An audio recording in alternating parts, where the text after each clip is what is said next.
Escucha primero las voces que harán noticia. Pauta de análisis. 8:35, ya estamos de vuelta aquí en Pauta de Análisis, con el análisis de nuestros columnistas, por supuesto, Paula Walker, periodista, consultora en comunicaciones estratégicas, Hugo Herrera, abogado, doctor en filosofía y académico. ¿Cómo están? Bienvenidos los dos. ¿Qué tal? Están? Buenos días. Hola, Hugo. Buenos días. Buenos días. ¿Están interesados en la campaña presidencial? ¿Les parece que está súper entretenida o están lateados? A ver, Paula. Está fome. O sea, a ver, Está como congelada, ¿o no? lo que pasa con la campaña es que hay mucho diálogo de cosas que yo creo que le importan poco a la gente. Que Carmona, que le dijo, que no le dijo, que si dijo la verdad, que si eran frambuesas, que si eran frutillas, que si... Todo eso... Que si comiste empanada, que si era con torta. yo lo encuentro todo eso muy fome, porque al final... Que si era en la casa de la Paulina Bodanovich o en... Bueno, y además hacen un encuentro en la casa de alguien para que no se filtre, y hoy día tenemos se filtra hasta el menú. todo. Sabemos que hubo empanadas con torta, Sí. pre-18. Entonces creo que es una campaña que está yendo poco a los problemas como estructurales que tenemos. Y en ese sentido yo la encuentro, sí, está un poco fome. Ahora, ayer, hablando de tratar de ponerle, digamos, algo de color, ¿no es cierto? Ayer Evelyn Matei relanza su campaña. No sé cuántos lanzamientos ha tenido, pero esto es un relanzamiento de la campaña presidencial y de la mano del piñerismo, tratando de alguna manera como de agarrar, de agarrar y evitar más descuelgue, me imagino, de ese sector hacia José Antonio Cast. Sí, a ver, Hugo Herrera. yo creo que aquí efectivamente hay un desfase, porque incluso ese acto, por más importante que sea, es un acto que llega a destiempo. O sea, Tarde. Claro, ¿Por qué? El piñerismo políticamente fracasó en sus dos gobiernos. En gestión lo hicieron muy bien. El gestionalismo, por decirlo así, ahora que se habla de permisología, introduzcamos términos nuevos. En gestionalismo y economicismo funcionan perfecto los piñeristas.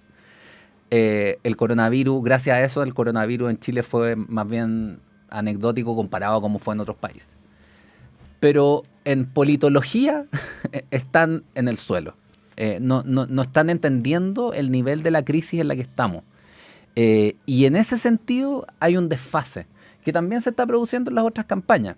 Pero volver hoy día, cuando tuvimos el estallido social, cuando Piñera 1 se paralizó con las movilizaciones de 2011, cuando Piñera 2 se paralizó con las de 2019, volver a insistir en el piñerismo, creo que está desfasado en el tiempo. O sea, perdón, pero tú dices, Hugo, que no es un activo unirse o tratar en el fondo, de demostrar, porque lo que trataron de demostrar ayer es que el piñerismo está con Matei, ¿cierto? No está con Kast después de que hay 3 subsecretarios, exsubsecretarios y un ministro, no sé, que se fueron a apoyar a Kast. Tú dices que eso hoy día no tiene ningún valor, sino que al revés. Es un comodín. O sea, unirse está bien siempre, pero tú te unes en torno a un caudillo fallecido, digamos, que además políticamente no triunfó en sus dos gobiernos, que no fue capaz de entregarle la banda a alguien de su sector, o te unes por ciertas ideas, fuerza, que te dan una visión del país, del futuro, digamos. Pero Te estás uniendo, es como que la izquierda se uniera con Elwin, o sea, no tiene sentido, no le veo el sentido a unirse en torno al piñerismo hoy. Pero, Paula, también uno podría decir, y lo vimos en los funerales de Sebastián Piñera, de que la figura de Sebastián Piñera frente a la ciudadanía, y quizás no a las evaluaciones de la política o al balance de los partidos, es una figura que hizo un sentido y que también encarnó a esa derecha democrática, a esa centro derecha, o sea, que tuvo también un sentido en lo simbólico o en lo social, cultural, quizás. Bueno, no en la derrota política de haber entregado el gobierno a un adversario, no sé cómo lo ve. Entonces a lo mejor se están agarrando de algo que tiene alguna resuena en la ciudadanía. Es interesante lo que dice Hugo, porque efectivamente no hay mucho más que le quede a Matei. Es decir, es el piñerismo porque el presidente Piñera tuvo 2 gobiernos consecutivos. Nosotros tuvimos 16 años de una alternancia bien peculiar, Bachelet Piñera. Y eso, independiente de la visión más teórica de la política, es un triunfo electoral, como dice la Claudia. Es decir, las personas para el funeral de Sebastián Piñera, daban vueltas y vueltas alrededor del ex Congreso Sí. e iban a agradecerle al presidente la gestión. Efectivamente. Y como, parte de la campaña de ayer en redes no era solo el video nuevo de Evelyn Matei, que ya podemos hablar del equipo y como esa narrativa, sino que muchos afiches de la PGU a personas de más de 80 años, y habla Cecilia Morel, entonces el expresidente Piñera, Claro, porque Entonces, ahora por empieza- algo están echando mano a eso, Claro, será, porque- salvo que sea la última carta. Claro, porque ahora en septiembre recordemos que empieza el alza de la PGU a aplicarse. Entonces hay una disputa ahí de quién es el autor, el papá o la mamá de la PGU, ¿cierto? Piñera, porque se fue aprobada efectivamente en el gobierno de Sebastián Piñera, pero la reforma previsional, que en ese contexto en que se aumenta ahora la PGU, fue aprobada en el gobierno de Gabriel Boric. O sea, hay claramente una disputa que le están tratando de utilizar. Pero yo quiero agregar el punto que puso Jorge de Sormó en la entrevista del domingo, economista, digamos, Banco Central, pero además el marido de Evelyn Matei, diciendo esta frase que ha generado bastante revuelo, sobre todo en la campaña de Kast, que es que Matei asegura más paz social que un gobierno de José Antonio Kast. ¿Qué les parece la frase? ¿Y qué les parece también que salga el marido de la candidata en una entrevista? Es del punto de vista comunicacional, Paula. completamente. ¿Es un acierto o un error? No. Es un hecho. Habrá que ver si es un acierto o es un error. Pero es un hecho visible que el marido de Evelyn Matei dé una entrevista, reconozca una enfermedad Sí, po. en la entrevista, que es un tema también relevante. Medio tabú hasta Muy. ahora. Exactamente, es muy relevante que él reconozca que tiene una enfermedad que es una enfermedad degenerativa, además, que es un Parkinson, una enfermedad compleja, razón por la cual se puede explicar también parte de la reacción de la candidata cuando esos videos la tratan de demostrar a ella Sí. como una persona Es que está, tenían esa doble maldad. ¿no es Todos cierto? sabemos que tenían la doble maldad. Y luego, si ustedes revisan la entrevista que da Matei a Carcuro en un programa de TVN, le preguntan sobre Kast. Y ella dice, es que no puedo creer lo mal que me han tratado. Y Por que lo- alguien católico, dice. Claro, Hay y gente además católica. personas católicas. Es decir, ella está conformando una reflexión que suele no estar muy presente en la política, que es la mezcla de tu condición de persona, en este caso casada con una persona que además tiene una enfermedad, que ahora entra como último recurso, porque este es el último recurso. Con este lanzamiento la candidatura o despega o se queda en ese lugar, con todo lo que significa, que uno no sabe muy bien, porque hay, ya sabemos, una cantidad de millones de personas que entran por primera vez a votar por un presidente o una presidenta con voto obligatorio. Por lo tanto, no sabemos lo que va a pasar.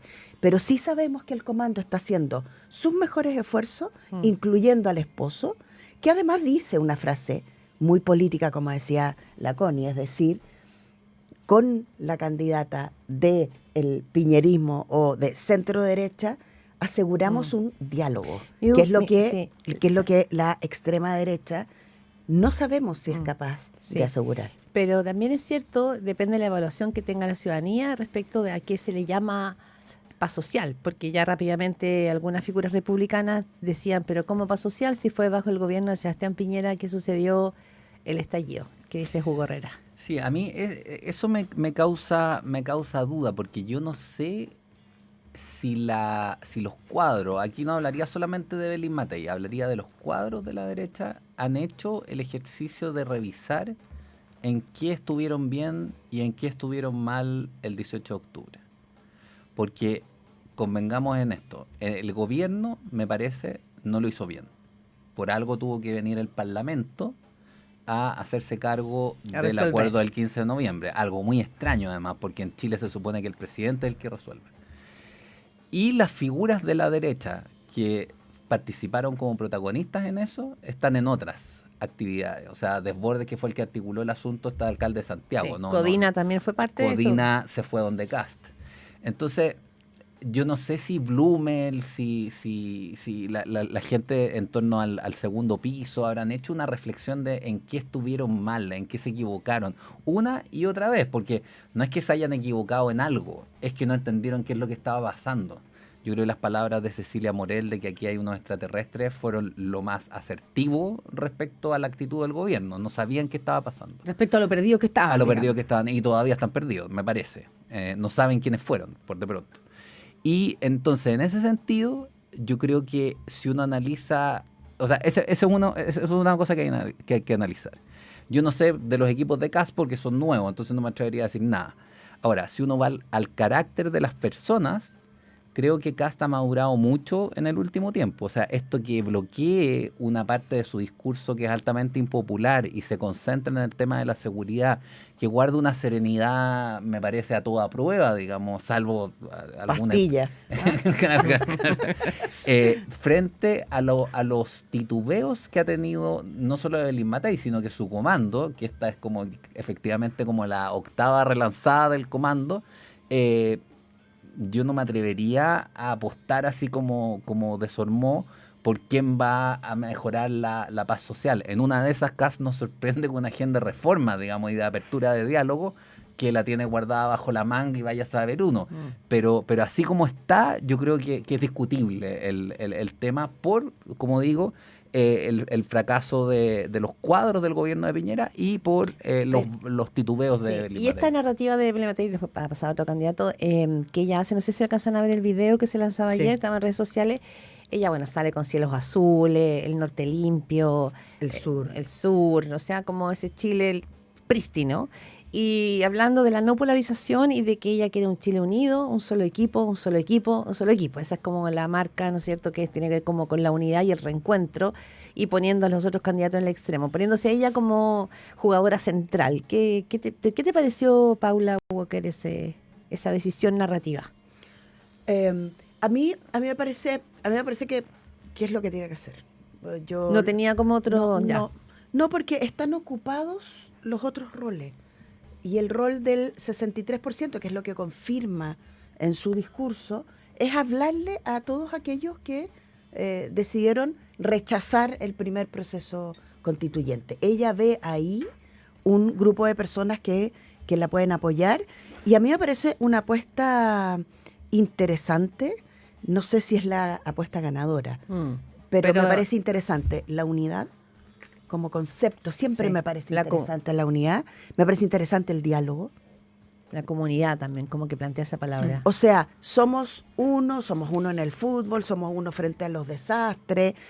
No nos polaricemos y no nos miremos como adversarios. Ese subtexto yo lo comparto, obviamente que lo comparto, porque creo que así es como se construyen los países. Cuando al interior de los países, miremos lo que está pasando en Argentina. Los chiquillos en las universidades se encuentran en Argentina. Si uno es libertario, se encuentra con otro que es kirchnerista o qué sé yo de qué tendencia, y se agarran a palos. Eso es la grieta, como se llama en Argentina. Y se agarran a palos. Hugo Herrera. A ver, yo creo que en términos sistémicos no hay otra salida para el país, me parece, que tener puentes entre la izquierda y la derecha. Porque estamos en el barro todavía y hay que salir del barro. O sea, Chile necesita grandes reformas. Y ahí yo creo que la apuesta de Evelyn Matei de colocarse al centro es acertada, porque la izquierda no tiene centro en este momento desde la derrota de Carolina Toa. Es plenamente acertada. Lo único que le agregaría es un segundo punto, digamos. ¿Para qué al centro? Porque tú puedes estar al centro porque te gusta el centro, Sí. por una cosa estética, o porque quieres pasar por moderado, o porque tienes realmente una agenda de reformas que estás dispuesto a consensuar con los sectores que estén preparados para dialogar. Y agrego otra, o ¿dónde porque está esa- alguien te ocupó porque alguien te ocupó tu espacio, Claro. que era Claro. la derecha, ¿no? Y que, Claro. y que en el contexto, que es algo que se está conversando, y lo pongo sobre la mesa para que, digamos, tú lo uses, Hugo, ya que la derecha se fue, esto yo lo he escuchado, ya que la derecha se fue con José Antonio Kast, quienes podrían, entre comillas, salvar a Evelyn Matei es la centroizquierda, que se queda sin candidato porque no quieren votar por Janet Jara o por el Partido Comunista. Efectivamente, yo creo que hay mucho voto oculto. Bueno, algo conversamos antes. Hay mucho voto oculto que tácticamente va a votar por Evelyn Matei, así como votaron por Chirac y no por Le Pen en la elección, por Le Pen el viejo, digamos, cuando podía haber ganado las elecciones en Francia. Hay eso. Pero a todo evento, tanto para la centro-izquierda como para la centro-derecha, o sea, para todo ese gran sector que está dispuesto a pactar, tú tienes que ofrecerle qué pactar. Y eso yo no lo veo todavía sobre la mesa. El contenido. El contenido. O sea, ya, somos de centro, estamos dispuestos a pactar, ¿pero qué? ¿Cuáles son las grandes reformas que van a ser el eje de Evelyn Matei, así como Bachelet II dijo tributaria, constitucional, qué sé educación. yo, educación? Ya, esas son las 3. ¿Cuáles son las 3 o las 4 o las 2 en las que Evelyn Matei va a concentrar sus esfuerzos positivos, además de poner paz social y seguridad y llenar de carabineros, que es algo que hay que hacer, digamos, de alguna manera, y controlar las fronteras, qué sé yo? Y eso yo no lo veo tan claro, y no veo sobre todo tan claro una ideología capaz de convocar desde un socialista democrático hasta un qué sé yo, liberal de derecha o un Renovación Nacional. Salvo el miedo a los extremos, quizás, Paula. O sea, el llamado a la unidad, el llamado a dialogar, el llamado a hacer acuerdos. Finalmente la reforma previsional, que es lo que está pasando hoy día, y el pago que están teniendo hoy día las personas, es gracias a un acuerdo donde José Antonio Kast no estuvo disponible a ese acuerdo. Por lo tanto, el acuerdo es probablemente el único camino para poder hacer que los países dialoguen. Ahí hay que ver la capacidad que va a tener la candidata de rellenar con contenidos que le hagan sentido a las personas. Yo creo que a las personas hoy día les gusta la polarización. Y les gusta la polarización porque creen que la vida es mucho más simple de lo que realmente es. Y que hay alguien que te va a dar una receta y te va a decir, no te preocupes, en 4 años yo voy a resolver todos tus problemas. Y hay gente que le gusta creer que eso es posible. Y todos sabemos que eso es imposible. Ya, y hablando de extremos, porque yo no sé si Janet Jara se le puede decir, hablar ahora de extremos, como a la derecha la quiere poner, pensando en que está acercándose cada vez más a los planteamientos socialdemócratas, que eso es lo que le ha traído sus problemas con el Partido Comunista. ¿Cómo ven o en qué momento está esa candidatura a juicio de ustedes? ¿Está estancada, como algunos dicen?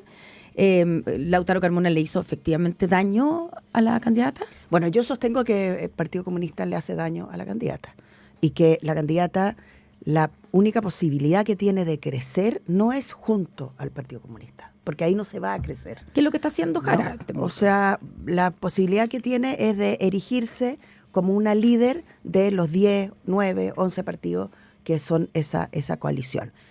Pero eso va a ser cada vez más difícil, incluyendo la candidatura de Jadwe, porque la derecha lo que hace es lo correcto, técnicamente, ¿no? Es decir, oiga, usted es un lobo disfrazado de oveja, porque en realidad piense que tiene hasta Jadwe metido en su candidatura. Y eso es un hecho de la causa, es muy difícil desprenderse de eso. Así que ahí hay que tener harto talento para poder navegar en esas aguas.